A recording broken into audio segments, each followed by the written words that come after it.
The man had already promised to apologize, yet the other person still slapped him across the face. As a well-known attorney, Mike couldn't tolerate such humiliation. He was about to call the police, but then he realized there was no signal on his phone. Just then, another man stepped out of the truck. It was clear he wasn't a good guy. Mike could sense he was in trouble. He thought the man was about to get violent, but to his surprise, the man in black simply unzipped his pants and used Mike's new car as a toilet. Mike was left helpless, unable to do anything about it. After finishing, the two men got back into their truck and drove off. The stench inside the car was unbearable, and Mike couldn't get rid of the smell no matter how hard he tried. He just wanted to get out of there as quickly as possible, but the truck kept blocking his way. Eventually, Mike found a chance to move, but just as he was about to pass, the truck suddenly swerved and forced him off the road. Mike almost flipped his car, but that wasn't the worst part. Next, the man in the truck threw an empty bottle at him, shattering the windshield. Facing repeated provocations, even Mike's patience ran out. He decided it was time to teach them a lesson. He slammed the gas and chased after them. Once he was close enough, Mike pulled out a lighter, set it on fire, and dropped it into an empty cigarette pack.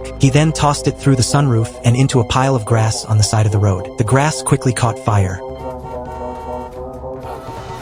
Mike honked the horn to alert the truckers, and when they noticed the fire, they pulled over. Finally, he got his revenge. Watching them frantically try to put out the flames, Mike couldn't hide his satisfaction. As he overtook their truck, he even flashed them a mocking hand gesture. But as he basked in his moment of triumph, a car up ahead had broken down. A man was trying to flag him down for help. However, due to his shattered windshield, Mike couldn't see well, especially since the sun was directly in his eyes as he climbed the hill. He slammed straight into the man's face, shattering the windshield completely. Seeing the man still alive, Mike rushed to pull him into his car, intending to take him to a service area for medical treatment. But after driving for a while, the man's condition worsened, and he eventually stopped moving. Mike was terrified, thinking that the man's death would ruin his life. What he didn't know, however, was that everything, his entry into the deserted area and the terrifying events that followed, had all been orchestrated by the man he had just run into.